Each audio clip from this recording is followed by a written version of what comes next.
हॉन्जो the joker. कुछ चीजें इंसानों की सोच से परे होती हैं। जो बातें शायद सुनने में अनबिलीवेबल या झूठी लगें, उनका सच होना उतना ही मुमकिन होता है जितना एक सूखे पत्थर पर पौधे का उगना। आज की कहानी भी कुछ ऐसी ही है। सैम, जॉन और उसकी छोटी बहन लिंडा अपने घर के पास में लगे एक मेले में गए। वहां हर किस्म की राइड्स और खाने की चीजें थीं। घूमते घूमते वो मेले में एक ऐसी जगह पहुंचे जहां पर कोई नहीं था। बस सामने एक बड़ा सा टेंट लगा था जिसके ऊपर एक वार्निंग जैसा कुछ लिखा था, यू डोंट वांना मीट हॉन्जो। यानी हॉन्जो से ना मिलने में ही भलाई है। उस टेंट के आगे लगे स्पीकर से एक बहुत ही डरावनी जोकर की हंसी की आवाजें आ रही थी।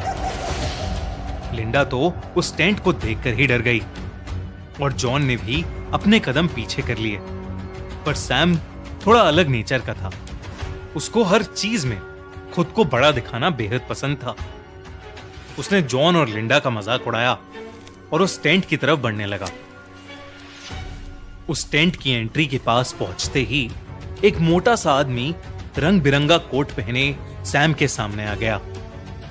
उसने अपने मुंह में एक जलती सिगार रखी हुई थी। उसने सैम को देखते ही मुस्कुराते हुए कहा, सही दरवाजा चुनोगे तो तुम आजाद हो, पर अगर गलत चुनोगे तो तुम्हें हॉन्जो मिलेगा। इतना कहकर वो आदमी जोरों से हंसने लगा। अब सैम उस क्रीपी आदमी से मिलकर थोड़ा घबराने लगा था।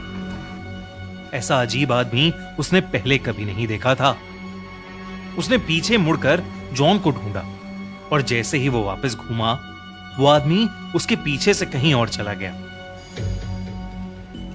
अगले दिन जॉन के घर पर तीनों बच्चे मेले में लगे उस टेंट के बारे में इंफॉर्मेशन खोजने लगे।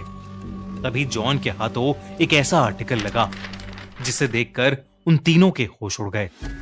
उसमें लिखा था कि करीबन 50 साल पहले हॉन्जो नाम का एक जोकर बहुत फेमस हुआ करता था और वो अपने सभी करतब सिगार पीते हुए करता था। एक दिन उसकी सिगार की वजह से ही उसके टेंट में आग लग गई और वो खुद ही उस आग में जलकर मर गया। उसके कई सालों बाद मेले में लगने वाले हॉन्टेड हाउस में लोगों को डराने के लिए हॉन्जो का पुतला लगा दिया जाता है। पर कुछ लोगों का मानना है कि हॉन्जो की आत्मा आज भी उन पुतलों में जिंदा हो जाती है। जॉन और लिंडा के तो ये पढ़कर ही पसीने छूट गए, पर सैम ये पढ़कर जोर जोर से हंसने लगा और जॉन और लिंडा के डरने का मजाक भी उड़ाने लगा। जॉन को सैम का हंसना पसंद नहीं आया और उसने सैम को उस टेंट के अंदर अकेले जाने के लिए चैलेंज कर दिया। सैम ने फिर से हंसते हुए जॉन को जवाब दिया कि वो उसका चैलेंज एक्सेप्ट करता है और उसने इतना भी कहा कि वो उस टेंट के अंदर जाएगा भी और हॉन्जो के उस पुतले से उसकी लाल नाक भी चुरा कर लाएगा। और अगर उसने ऐसा किया तो जॉन को वो जोकर की नाक पहनकर स्कूल जाना होगा। उसी रात को सैम उस मेले के भूतिया टेंट के पास चला गया। एंट्री पर उसे फिर से वही सिगार पीता हुआ आदमी मिला। टिकट खरीदकर सैम उस टेंट के अंदर चला गया। उस टेंट के अंदर एकदम अंधेरा था। पहले सैम को बहुत से अजीबोगरीब शीशे दिखे और तरह तरह के डरा देने वाले पुतले भी। पर सैम कमजोर दिल का नहीं था। वो हंसता खेलता बस आगे बढ़ता चला जा रहा था। आगे चलते चलते सैम एक बंद कमरे में पहुंच गया। उसने एक दीवार पर पीठ लगाई और आगे जाने का रास्ता खोजने लगा। लेकिन तभी उसके पीछे की दीवार एक दरवाजे की तरह खुल गई और सैम उसके अंदर चला गया। अब सैम एक ऐसे कमरे में पहुंच गया था जिसके चारों तरफ सिर्फ बहुत सारे टेढ़े मेढ़े रंग बिरंगे दरवाजे थे और हर एक दरवाजे के ऊपर एक नंबर लिखा हुआ था। इससे पहले सैम कुछ समझ पाता, कमरे में लगे स्पीकर से एक आवाज आई, सही दरवाजा चुनोगे तो तुम आजाद हो, पर अगर गलत चुनोगे तो तुम्हें हॉन्जो मिलेगा। सैम 3 नंबर दरवाजे के पास गया और उसने जैसे ही उसे खोला, वो रास्ता बंद था और वहां कुछ भी नहीं था। पर बहुत देर सोचने के बाद उसने 7 नंबर का दरवाजा खोला और वो खुश हो गया क्योंकि वही दरवाजा बाहर के रास्ते का था। सैम वहां से निकलना चाहता था, पर उसे जॉन से लगाई अपनी शर्त पूरी करनी थी। तो वो उस दरवाजे को ढूंढने लगा जहां होंजो का पुतला था। जैसे ही उसने 5 नंबर का दरवाजा खोला, अंदर से एक बहुत ही डरावना आदमी उसके सामने आ गया। लेकिन जब सैम ने ध्यान से देखा तो वो कोई आदमी नहीं, बल्कि सिगार पीता हुआ मोटा सा एक जोकर का पुतला उसके सामने था। कुछ सेकंड्स के लिए सैम की सांसें ही रुक गईं, पर उसने खुद को समझाया कि वो सिर्फ एक पुतला है और उसने उस पुतले से उसकी लाल नाक उतार ली और उस लाल नाक को लेकर हंसता हुआ उस कमरे से बाहर चला गया। सैम उसी शाम जोकर की उस लाल नाक को लेकर जॉन के घर चला गया और उसे पहनाकर उस पर हंसने लगा। जॉन ने गुस्से में आकर उस लाल नाक को दूर फेंक दिया और अपने घर के अंदर चला गया। सैम अब उस नाक को ढूंढता हुआ घर के बैकयार्ड तक पहुंचा। उसे ऐसा महसूस हुआ जैसे कोई उसे देख रहा है और अचानक से उसे सिगार जलने की स्मेल भी आने लगी। सैम ने इधर उधर नजर घुमाकर देखा, पर आसपास कोई भी नहीं था।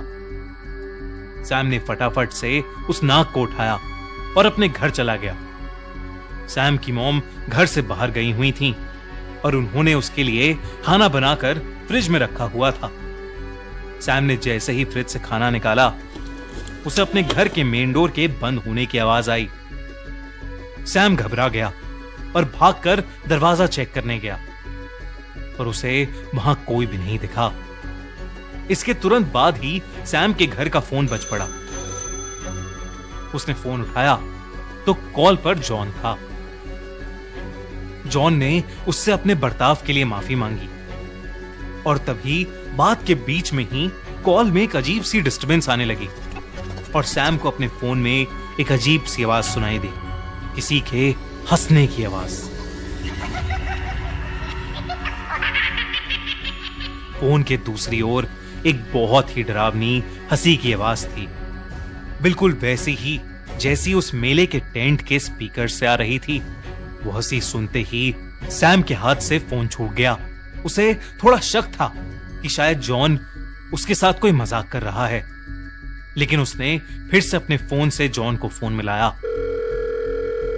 पर इस बार भी फोन से जॉन की आवाज नहीं आई, बल्कि फिर से सैम को वही डरावनी हंसी सुनाई दी।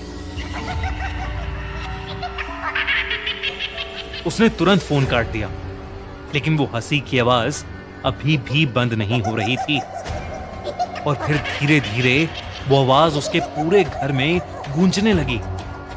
सैम की हालत अब घबराहट के मारे खराब होने लगी थी। तभी उसने देखा कि किचन की दीवार पर लाल रंग से HONZO होंजो लिखा हुआ था और उसके पूरे घर में सिगार का धुआं भर गया था। सैम बिना कुछ देखे अपने कमरे में भागा और दरवाजा बंद कर अपने कंबल में छिप गया। सैम के मुंह से कोई आवाज नहीं निकल रही थी। कमरे में भी बिल्कुल सन्नाटा था और तभी कोई जोर जोर से सैम के कमरे के दरवाजे को पीटने लगा। ऐसा लग रहा था मानो वो दरवाजा कुछ ही देर में टूट जाएगा, लेकिन फिर वो दरवाजा ठोकने की आवाज और वो डरावनी हंसी की आवाज एकदम से बंद हो गई। सैम की जान में जान आई और वो दरवाजे के पास गया और उसने धीरे से दरवाजा खोला।